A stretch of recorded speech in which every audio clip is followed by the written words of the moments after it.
আমি এখন বানাবো পিৎজা। তো সবাই দেখো, আমি এর 1 কাপ পরিমাণে কিন্তু আটা নিছি, তারপরে একটুখানি লবণ নিছি, তারপরে কিন্তু আমি 1 চামচ নিছি চিনি, আর 1 চামচ নিছি বেকিং পাউডার, আর হাফ চামচ নিছি কিন্তু বেকিং সোডা, আর কিন্তু 1 চামচ নিছি ঘি। এই ঘিটা সবার বাড়ি থাকে। তো আমি এই সমস্ত উপকরণগুলো কিন্তু আমি একসাথে এখন মাখাই নেব। তো আমার চ্যানেলটি অবশ্যই যদি কেউ সাবস্ক্রাইব করে না থাকেন তো সাবস্ক্রাইব করে দেন, দিয়ে পাশে থাকুন, এবং অল্প অল্প জল দিয়ে কিন্তু আমি ডোটা এখন তৈরি করে নেব। ডোটা কিন্তু বেশি নরমও হবে না, বেশি শক্তও হবে না, মিডিয়াম ভাবে থাকবে। তৈরি হয়ে গেছে আমার ডো।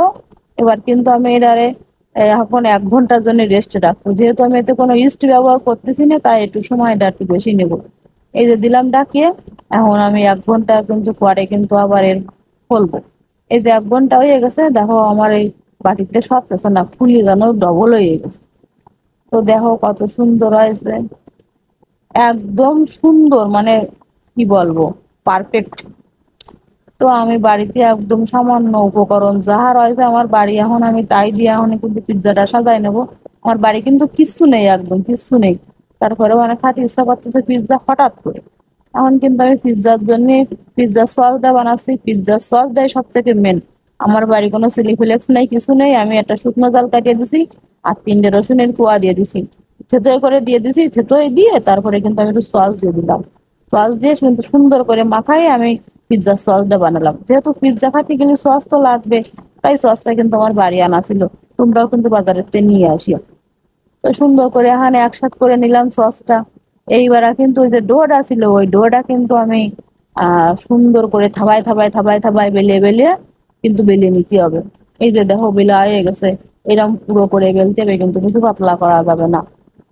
তো দেখতে পাচ্ছ এখন কিন্তু এর চারিপাশটি একটু হাত দিয়ে একটু ডাবায় ডাবায় দিতে হবে, যাতে ওই যে সস গুলো দিবানি, যে মাল মশলা গুলো দিবানি, সেগুলো যেন ধরে না যায়। একটা কাঁটা চামচ দেবার একটু ফুটো ফুটো করে দিছি, যেন রুটিটা যেন কড়াইয়ের করে দিলে যেন ফুলিয়ে না ওঠে। তো এখানে ওই যে সেই পিৎজা সেই সসটা, ওইটা কিন্তু আমি এখানে আবার ওই মানে রুটি সারা জায়গায় কিন্তু মাখাই দিলাম। দেওয়ার পরে আবার বাড়িতে তোমার যা যা উপকরণ আছে তুমি তাই তাই দিতে পারো। কিছু না থাকলে তুমি কিছু নাও দিতে পারো, কিন্তু কিছু না দিলে তো আর ভালো লাগে না। তাই আমি ভাবলাম বাড়িতে একটু পেঁয়াজ রয়েছে, তাই পেঁয়াজ একটু দিছি, আর কিন্তু কাঁচা জাল দিছি। টমেটো নেই আমার বাড়ি, আর কোনো ক্যাপসিকাম নেই, কিছু নেই। আমি কি করবো, হাত ইচ্ছা করতেছে আমার। যে বাড়ি কিন্তু একটা ডিম ছিল দুটো, তাই দুটো কোয়েলের ডিম কিন্তু আমি ফাটাই এই পিৎজার মধ্যে দিয়ে দিচ্ছি।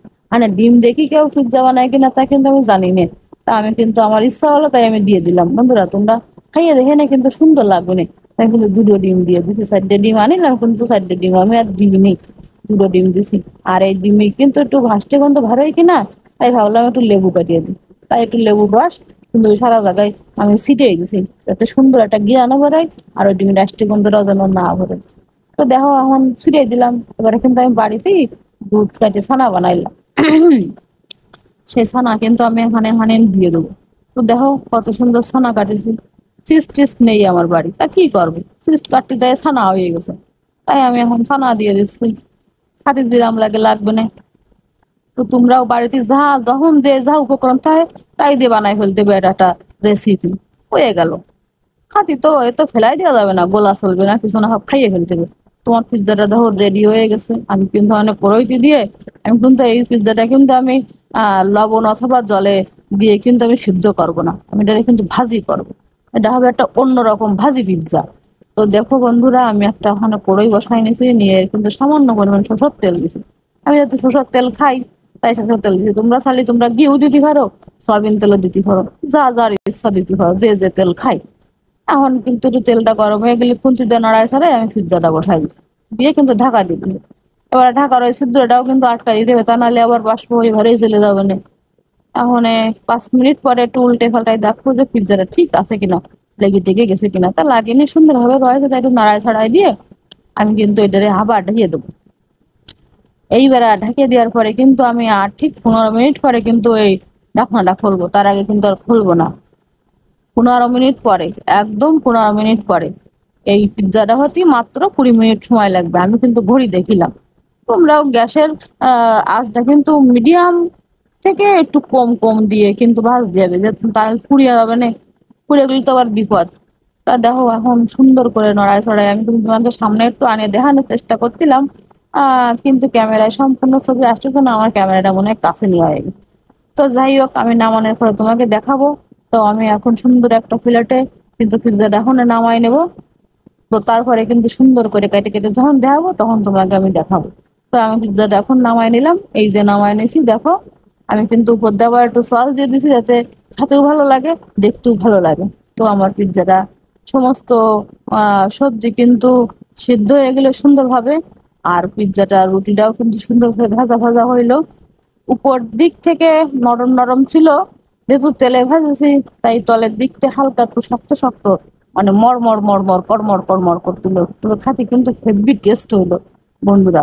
যাই করো না কেন, তবে তোমরা বাড়িতে একবার চেষ্টা করে দেখে, অবশ্যই চেষ্টা করে দেখে, খাতে কিন্তু একদম সুন্দর লাগবে। দোকানের টা খাতে কিরাম জানি না, তবে আমারটা খাতে কিন্তু সেই সুন্দর হইলো। তো তোমাকে বাড়ি যা যা যখন যে উপকরণ থাকবে, যা যা থাকবে না কেন, তাই দিয়ে তৈরি করে ফেলতে হবে এটা নতুন ইউনিক রেসিপি। এই তো তৈরি করতে হবে। তো দেখুন কত সুন্দর হয়েছে আমার পিৎজাটা, মনে হচ্ছে যেন এখন কামড় বসাই দিই। তো আমি আর না খেয়ে পারলাম না, দেখাচ্ছি তো ঠিকই কিন্তু ভালো করে দেখা যাচ্ছে না, খোলা রয়ে যাচ্ছে ছবিগুলো। এই এই এই এইবার একটু দেখা গেছে, এবার একটু দেখা গেছে, হ্যাঁ হ্যাঁ দেখা গেছে। তো দেখো বন্ধুরা, তোমরাও খাও বাড়িতে বানায়ে, আমিও খাচ্ছি। তো প্রথম খাচ্ছি এই পিৎজা, আগে কোনোদিন খাইনি। তবে দোকানের তো একদিনকে একটু খেয়ে দেখখানে দেখি কিরাম লাগে। তবে আর একদিনকে আমি ওই লবণ দিয়ে জল দিয়ে একটু বাষ্প করে, মানে তেলে না ভাজে ওইরকম করে একটু ভাজিয়ে বানাই দেখখানে দেখি কেমন লাগে খাইতে। তো আজকে এই পর্যন্ত আমার ভিডিও।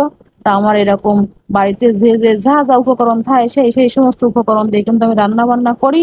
তো এরকম যদি কারো কারো ভালো লাগে আমার ভিডিও দেখতে, তো অবশ্যই আমার চ্যানেলটা সাবস্ক্রাইব করে দেন এবং আমার সাথে থাকুন।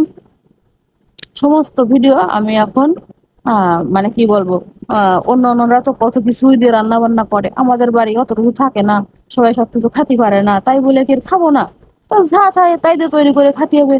তো এখন আমি সিরে সিরে এই যে কাটতেছে না তো শক্ত শক্ত হয়ে গেছে তো পিছন দিকতে, তাই কি কিন্তু কাটতেছে না। তা যাই হোক, টেনে ছিঁড়ে যেভাবে হোক আমি কাটিয়ে ফেলাইছি। এখন আর কি করবো, আমরা বাড়িতে 4 জন, তো যে কয়টা পিস বানালাম সবাই মিলে খাচ্ছি। তো তোমরাও চলে আসো বন্ধুরা। তা নেও তাহলে আজকের ভিডিও এই পর্যন্ত, সাথে থাও আমার। ধন্যবাদ, টাটা, বাই বাই।